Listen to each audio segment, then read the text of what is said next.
ჩემო მეგობრებო, ჩემო ძვირფასებო, რაც მოხდა თურქეთში დიდგორობა დღეს ყოფილი ოსმალეთის იმპერიის დედაქალაქში, ანკარაში, ახლანდელ დედაქალაქში, რაც მოხდა, ეს არ არის მეგობრებო შემთხვევითი ფაქტი. ჩვენ, რა თქმა უნდა, ამ ფაქტის ემოციის გარეშე შეხედვა შეუძლებელია. გიყვარდეს საქართველო და აქ ემოცია არ მოგეძალოს, შეუძლებელია. მაგრამ ემოციებით საქმე არ კეთდება. ყოველთვის ვამბობ და ახლაც გავიმეორებ, რომ მაქსიმალურად უნდა ვეცადოთ, მოვთოკოთ ემოციები, იმიტომ კი არა, რომ ეს ემოციები არ ქონდეს. არამედ გონებით, ცივი გონებით შევხედოთ მოვლენებს და მოვლენებს შევხედოთ ცოტა შორიდან. რომ შორიდან, ჩემი რაღაც საყვარელი ფრაზა არის ეს, ვინც ხშირად მისმენს ხოლმე. უბრალოდ მარტივად არის გასაგები რა მოხდა. სხვათა შორის დღეს არის 14 აგვისტო 33 წლის წინ 1992 წელს დაიწყო აფხაზეთში ომი. და მე ვიტყოდი, რომ აფხაზეთში ომის დაწყება ეროვნული ხელისუფლების მანამდე იარაღის ზალი ჩამოგდება და მე აფხაზეთის ომი, მე რა ქვია 2004 წელს ავანტიურად ცხინვალისკენ ერგნეთის დახურვა, 2008 წელს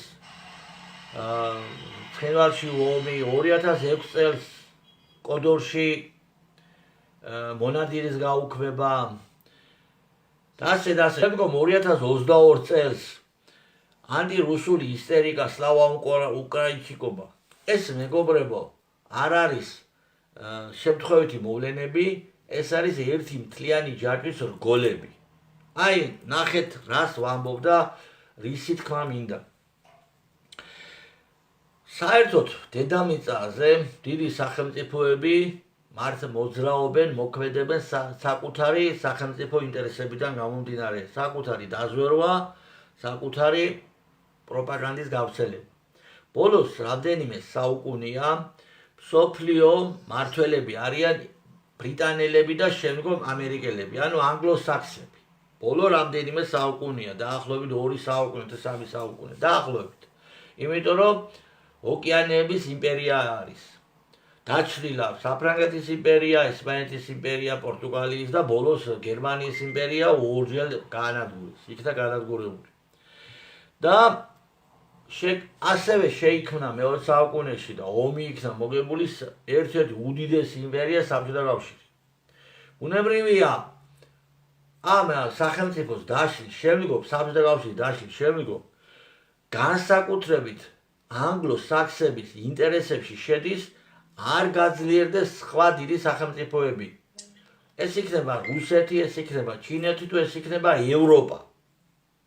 ძირითადად სამი ძირითადად ევროპა დაქვემდებარებული ყავს ანგლო-საქსებს ახლა მართავენ, მაგრამ ჩინეთზე და რუსეთზე არის აქცენტი გაკეთებული. ახლა რა შუაშია ვიღაც მეტყვის თურქეთში ჩასვლა ჩვენი პრეზიდენტისა. ახლა მოგახსენებ, სულ მინდა 1-2 წუთი დამინდოთ, მადრობთ. შესაბამისად, ანგლო-საქსების ინტერესებში შედის, რაც შეიძლება მეტი ცეცხლი იყოს დანთებული რუსეთის სახელმწიფოს ირგვლივ. უკრაინაში ცეცხლი დაართეს, ბოლო 2-3 წელიწადი საქართველოში ცდილობდნენ ცეცხლის დართებას, ეს არის დაფინანსებული აგენტურის მეშვეობით და ეს არის სწორედ სლავა უკრაინჩიკობა და ანტირუსული ისტერიკა ცეცხლის ომის დაწყებისთვის იყო. ვიცით ეს? ახლა მზადდება მეგობრებო, ახალი გეგმა წამოვიდა, ახალი გეგმა წამოვიდა, ეს გეგმა ადრეც იყო. ყველა გეგმას განიხილავენ ერთდროულად, მაგრამ გააქტიურდა ეგრეთ წოდებული ზანგეზურის კორიდორი. თურანის, დიდი თურანის შექმნას უწყობს დღეს ანგლო-საქსები. რატომ? იმიტომ რომ უკრაინით თუ ასუსტებენ რუსეთს საკუთრო რეგიო თავიანთი ჭკუით და სინამდვილეში კი არ ასუსტებენ და რუსეთი ახალ ფაზაში გადადის. ყოველი ომის შედეგად სახელმწიფო ძლიერდება, განსაკუთრებით რუსი ერი და რუსეთის სახელმწიფო საუკუნეების მანძილზე ომით ცხოვრობს. ომით ძლიერდებიან ეგენ. ამიტომ ახალი შესაძლებლობები უნდა გააჩნდეს ანგლოსაქსებისთვის, რომ რუსეთს დაეწყოს ახალი საომარი მოქმედებები. მე თუ ვინც ჩემს საუბრებს აქცევდა ყურადღებას პირდაპირ ეთერში ხას უსვამდი. საქართველოსი კი არ ეშინია რუსეთს, კაცო, სასაცილო არ არის, საქართველო გამოდგება და ომს დაუწყებს რუსეთს რაღაც. აქ ლაპარაკია დიდი თურქეთის, დიდი თურანის შექმნაზე. საქართველო და მათ შორის სომხეთის არის ეგრეთ წოდებული რაღაც ხელში გაჩხერილი კოჭებივით. და დიდი თურანი რო შეიქმნება უკვე რუსეთს სამხრეთით ექნება ძალიან დიდი ომი. დიდი საშიშროება შეექმნება. აი გავიხსენოთ ყაზახეთში მოხდა გადატრიალება ზუსტად 22 წელს და რამდენიმე დღეში ომი დაიწყო უკრაინის ტერიტორიაზე და 4 დღეში იქ დაამთავრეს. შემთხვევით არ მომხდარა გადატრიალება, იქაც ამერიკელებისა და ბრიტანელებისა და ევროპელების ხელი ურევია. ახლა აქ დიდი თურანზე ესე მწვანეა ქანთებული ანგლოსაქსებიდან თურქეთს სომხეთის მმართველობა სოროსის ბორჩი მონა არის დასავლეთის მონა და როგორც უთხრეს ის იაკეთებს. აი წარმოიდგინეთ კაცო, სომხეთი ტერიტორიას აძლევს სხვას და ზეიმობენ. ჩვენც იგივეს გაგვაკეთებინებენ. უთხრეს პაშინიანსა და ის აკეთებს კაცო. სომხეთი ხდება ლუკვა, მაგრამ ყველას თავისი პრობლემა აქვს და ყველამ თავის გასაჭირზე თვითონ იფიქროს კაცო. მე ჩვენსაზე და ჩემი სამშობლოს პრობლემებზე ვსაუბრობ. შესაბამისად, დიდი თურანის შექმნის ინტერესებში შედის სპეციალურად დიდგორობა დღეს იბარებს ახლანდელი სულთანი საქართველოს როგორც ვასალი სახელმწიფოს პირველ პირს და თურქულ ენაზე მიესალმა თურქეთის ჯარს. შემთხვევით არ არის შემოქართველებო ეს ყველაფერი. საქართველოს უკვე წლებია ვიძახი ყავს დამპყრობლის ადგილობრივი კოლონიზატორი დავალების შემსრულებელი ხელისუფლება. არანაკლები იდევნება ყველაფერი ეროვნული, იდევნება ყველაფერი ქრისტიანული. გაიმსო თბილისი არაქრისტიანი ჩამოსული მიგრანტებით. ცოტა ხანში აღარ დაჭირდება თბილისს მღვდელი. ცოტა ხანში საქართველოში მღვდელი აღარ დაჭირდება ქართველებო. სხვა შამანები და ჰარი კრიშნა ხო დაიწყეს უკვე თბილისის ქუჩებში. ჯერ სად არის? ქვეყანას მართლავს მოღალატე ფულზე გაყიდულ ადამიანთა კასტა. ეს აი ომი რო დაიწყოს აფხაზეთში. ნახე პარალელი მინდა გავავლო. შემთხვევით არც ის ომიც არ დაწყებულა. მაშინ ომი რო დაიწყო ახალგაზრდა ბიჭი ვიყავი. ახლა ვინც მიცნობს მე ჩემი რანაირი ემოციით ვარ და რანაირად ვარ დამოკიდებული სამშობლოზე. ომში რატო არ წავედი? მე ვინც წავიდა ყველას წინაშე ქეთს ვიხრი, ვინც იქ დაიღუპა, ღმერთმა გაართოს მათი სულები და ჩემი მუხმოდრეკილი ვედრება ღმერთის წინაშე რომ ღმერთმა გაამინათოს ის ხალხი. ზუსტად ვიცი რასაც ვამბობდი, ოღონდ ჩემს მეგობრებში ვამბობდი. ომი დაწყებულია ღალატით, ომი დაწყებულია წაგებისთვის. ასე ვამბობდი, საზღვარი გაივლება ღალისგაზე. ასე ვამბობდი, ღალისგა არის მდინარე ოჩამცირესა და განს შორის. ასე ვამბობდი, ახალგაზრდა ბიჭი ვიყავი. არ წავედი ომში, შევარდნაძე შირდება ეროვნული ხალხი ჩაწყდეს იქ. იარაღიანი ხალხი გავიდეს თბილისიდან, იმიტომ რომ ხელისუფლებას კარგავს. მაგრამ წლები რო გავიდა, ეს ყველაფერი რაც ახლა მე ჩამოვთვალე მართალია. მაგრამ უფრო ღრმა მიზეზები ჰქონდა აფხაზეთის ომს. 92 წლის 6 იანვარს ზვიად გამსახურდია ტოვებს საქართველოს თბილისს და შემოდგომაზე არჩევნები იმართება 92 შემოდგომაზე. ომი მანამდე იწყება და ომამდე საქართველოში ჩამოდის ამერიკის სახელმწიფო მდივანი არა, საგარეო საქმეთა მინისტრი ბეიკერი და გერმანიის საგარეო საქმეთა მინისტრი გენშერი. აი, ჩემი თაობის ხალხი ვინც ხართ, გაიხსენეთ ეს მომენტები. მაშინ იმდენად არ მივახციე ყურადღება. დღეს დარწმუნებული ვარ და მთელი პასუხისმგებლობით ვამბობ. ჩამოვიდნენ ისინი იმით ერთი იყო ევროპის წარმომადგენელი, მეორე ამერიკის. ჩამოვიდნენ იმიტომ, რომ აქამდელ აკაურ ფაქტიურ მმართველ შევარდნაძეს უთხრეს. ჩვენი მხარდაჭერა გექნება იმ შემთხვევაში, თუ კი საომარ სიტუაციაში მდგომარეობაში შეხვალ რუსეთთან. დარწმუნებული ვარ დღეს ამაში. შევარდნაძის ინტერესებშიც ეს შედიოდა, იერარქიანი ხალხი გაუმრავლდა თბილისში, ამხობდნენ უკვე სადაც იყო, ამიტომ დაიწყო ომი და რამდენიმე კურდღელი დაიჭირა.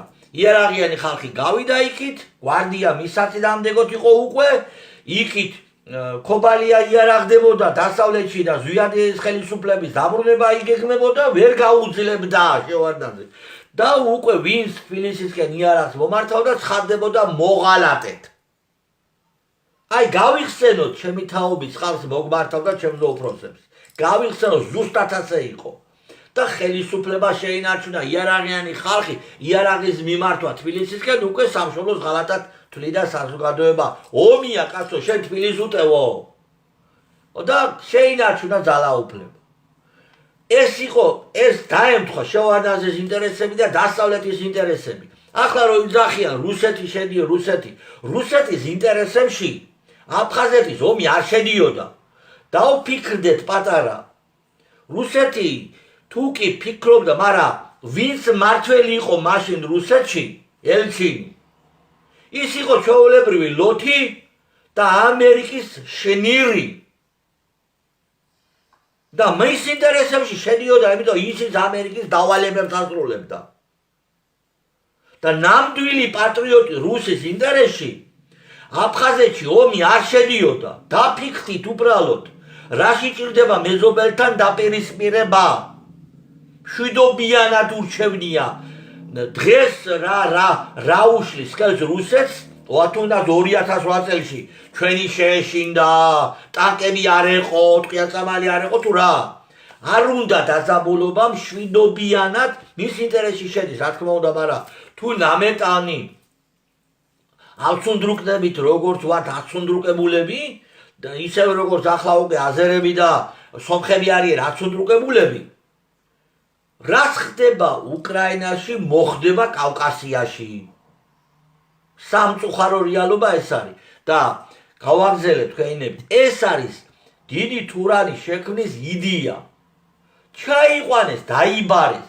ამას აი რა გითხრათ, აი რით გაგახაროთ, რა ვქნა. შეიძლება ვინმე თქვას ცდებიო, მაგრამ თუ ჩვენ პრეზიდენტმა იცოდეს რა არის დიდგორი, კრწანისი, ბასიანი, შამქორი, მარტყოფი, მარავდა, პირობას ვიძლევი წელიწადი ხმას არ ამოვიღებ. დააყენეთ პიტამრი ეთერში და ილაპარაკოს ქართულ ბრძოლებზე. თუ ერთ ჩამოაყალიბებს აზრებს. რაც კაი ცხოვრება ძმაო, კაი ფეხბურთელი იყო. მე ფეხბურთის პრობლემა კი არ მაქვს, კაცო. კაი როგორც კაი ფეხბურთელი პატივცემ. მაგრამ განათლების პრობლემა აქვს და მაგას არ იცით რა არის. მაგი მე მგონი პრეზიდენტად იმიტომ დანიშნეს, რომ პუტინისთვის აქვს შენაგინები. ერთხელ კიბერზე რომ აიძულეს, კიბერთან გაგონია, შეაგინა პუტინი, შეაგინა და ამანაც შეაგინა. ფიქრო მაგისთვის დანიშნეს პრეზიდენტად. სხვა რა დამსახურებისთვის. მაგრამ ჩვენი პრობლემა და უბედურება ის არის, რომ საქართველოს მოსახლეობა, ახლა ხელისუფლებაში რო არის ხალხი, რომელსაც მხოლოდ და მხოლოდ ფული აინტერესებს და ცალფეხზე კიდია ევროპაში შევართ, რუსეთი აქ ტანკებით ივლი, დიდი თურანი შეიქმნება და გამოსუმანებენ ქვეყანას თუ ჰარი კრიშნას იყვირებენ ინდოელები. სულ ცალფეხზე კიდია დაწყებული პრეზიდენტ, პრემიერი და ყველა მთავრობის, ყველას აბსოლუტურად. იმიტომ რომ ვისაც ეს აწუხებს, მაგათთან ვერ გაჩერდება. ყუილია იქ. მე რიგითი ხმის მიმცემებზე არ მაქვს პრობლემა. დააჯერესო, დაფეთებული ყავთ ხალხი, თუ არ მიცემ 41 ხმას, მოვა მიშა და შეგჭამს. 13 წელიწადი ასე ყავთ ხალხი, საცოდავი ხალხი დაფეთებულები. მაგრამ ამ ხალხს, ვინც დღეს ხელისუფლებაშია, საერთოდ არ აინტერესებს საქართველოს ინტერესები. ესე წავიდა კაცო, ოჯახთან ერთად იქ დღეები ისახა კაი მასპინძლობას კი გაუწევდა ერდოღანი, რაზეა საუბარი, ახლა უპატივცემულოდ გამოუშვებდაო? არა, დარწმუნებული არ კარ პატივსაც სცემდა. კი ბატონო, ყურადღებას მიაქცევდა, რა თქმა უნდა. როგორ სულთანთან ჩადიოდნენ ჩვენი წარმომადგენლები, პატივისცემდა, ან შახთარო ჩადიოდნენ, ასევე აღმოსავლეთ საქართველოს მართველები. აი ესე პატივისცემთ ხო ღებულობდნენ, პატივიდი მიიღო და უკან დააბრუნა მერე და ასე შემდეგ, ზოგი დაიტოვა. ეს არ დაუტოვებია სულთანს, გამოუშვა საქართველოში, აბა შენიცი მესხეთს რაფერ ლამაზა და ყოხდა დაგვიბრუნებო თურქეთსო, ოსმალეთსო და დაგვეხმარები დიდი ოსმალეთის დიდი თურანის შექმნაშიო. ეს დავალება მიიღო და ესენი ამას შეასრულებენ ქართველებო, ვინც ხართ დარჩენილი ჩემს სამშობლოში, ვისაც ყივათ საქართველოს მოახლოებული სიკვდილი. არ ვაჭარბებ. მოახლოებული სიკვდილი, ვისაც ყივათ ჩვენი სამშობლოში. ჩვენ ერთმანეთი უნდა ვიპოვოთ და უნდა შევძლოთ, უნდა ვიბრძოლოთ, უნდა ვიაქტიუროთ. შეიძლება ვინმე თქვას, რომ შეიძლება ვერ მოიგებო, მე რა ვერ მოიგებ. ამ ქვეყნიდან რო გახვალ, 300 არაგველს რო იქ ნახავ, ბიჭო. 200 მებრძოლს, დიდგორის 200 მებრძოლო დახვდება იქ. მარაბდის მებრძოლები რო დახვდებიან იქ. რა სეტყვი? რა სეტყვი? შიოდა საჭმელი მერჩივნა ქვეყანასაც და ღირსებასაც, ხო ასე ეტყვი, ხო? მოგიწონებენ? ვისაც გწავთ ღმერთის შემოკართველებო და ვისაც სულის უკტაება გწავს, მნიშვნელობა არ აქვს, ჩვენ მოვიგებთ თუ წავაგებთ. ჩვენ უნდა ვიბრძოლოთ ჭეშმარიტებისთვის და უნდა ვიბრძოლოთ ჩვენი სამშობლოსთვის. უნდა ვივთქვათ სათქმელი ხმამაღლა, ჩვენ ეს უნდა შევძოლოთ. და მე დარწმუნებული ვარ ამაში. თუ ჩვენ უბრალოდ ვიტყვით ამას და საჭმელს არ ვანაცვალებთ ჩვენი შვილებისა და შვილიშვილების სიცოცხლეს, ჩვენ აუცილებლად დავდებს შედეგს. იმიტომ კი არა რომ ბევრნი ვართ და უმრავლესობა ვართ. არა, ჩემო ქართველებოში მოგმართავთ იმ ადამიანებს, ვისაც ყივათ საქართველოს ტკივილი. თორემ ვინც ფულზე დაყიდულები არის, იმათ გვარები აქვს მარტო ქართველები და ქართულად ლაპარაკობენ. და დიდი ბრწყელბრწყელი საზღერძლოებიციან გაშლილი სუფრაზე. მათ ქართველებად მე არ ვთვლი. ვინაც იცის ასე მოვიხსენ, ქართველი ნიშნავს ქართულად აზროვნებას, საქართველოსთვის სიცოცხლეს. ამას ნიშნავს ქართველობა. და ვინც ხართ დარჩენილები. ერთმანეთი უნდა ვიპოვოთ და გახსოვდეთ. ერთ კაცს შეუძლია ქალაქის გადარჩენაო, იონო ქრობილის სიტყვებია. ერთ კაცო და გახსოვდეთ, სოდომ გომორში 10 მართალი რო ყოფილიყო. სოდომ გომორი არ დაიწვებოდა. და იქნება და 9 არის დარჩენილი საქართველოში და მიათე აკლი ხარ, მეგობარო. და იყავი მიათე. და ამათ ჩვენ, აი, რა არის იცით, ხანახავ ფიქრობ ერთ რამეს, ეს წინადადება და დავამთავრებ. ბიჭო, თუ ვინმეს ებრძვის ეს სისტემა, კონსერვატორები არის. ბანკები ანგარის არ უხსნიან, კონსერვატორებს საქართველოში ანგარის არ უხსნიან ბანკები. და ხელისუფლება მარეგულირებული კომისია, იქ სილკნეტი ბლოკავდა, ყველანაირი კანონდარღვევით ექცევიან ბიჭებს და როგორც პოლიტიკურ ძალას. ხელისუფლების მხარდაჭერი ხდება ეს. ერთად არიან საქმე, როდესაც შეეხება სამშობლოს და მართლმადიდებლობას. ნაცი და ქოცი ერთი ნაგავია ქართველებო. მაგენი იმიტომ ჩხუბობენ, რომ ბიუჯეტის ძარცვა უფლება ვის უნდა კონდეს. მანამდე ნაცებს კონდათ ბიუჯეტის ძარცვის უფლება და ქვეყნის გაყიდვის უფლება და დღეს ქოცებს აქვს ბიუჯეტის ძარცვის და ქვეყნის გაყიდვის უფლება. და მართლმადიდებლობის წინააღმდეგ ბრძოლის პრეროგატივა. ამათ აქვს დღეს ნუ ტანდემში არიან, რა თქმა უნდა. აქ ერთად დგანან. და ჩვენ რატო გავიმარჯვებთ, იცი? რა თქმა უნდა თუ ხმას ამოვიღებთ. თუ ვიაქტივ, რატო გავიმარჯვებთ, იცი? მაგათ არ გააჩნიათ ყველაზე მთავარი. რა კარგათა ღიმილის მიწებში. აი გვდელი რო ეუნება. რა ქვია ამბიც იღუპება მე ეკლესიაში რო შედის, თავისი კლასელის მამა.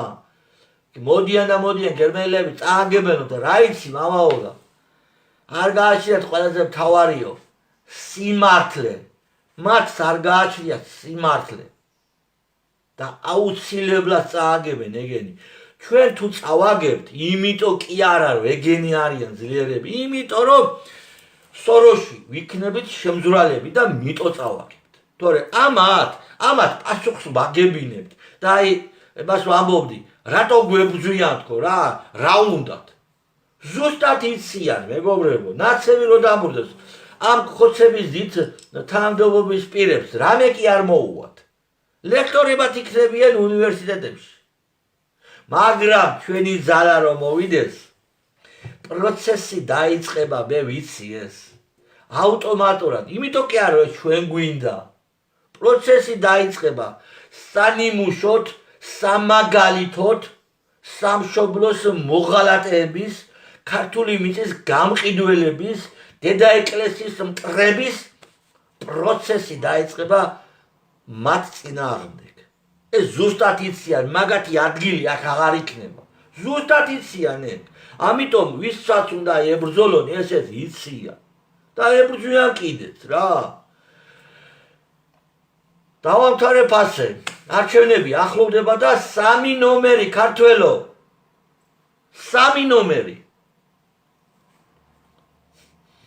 მადლობა მოსმენისთვის.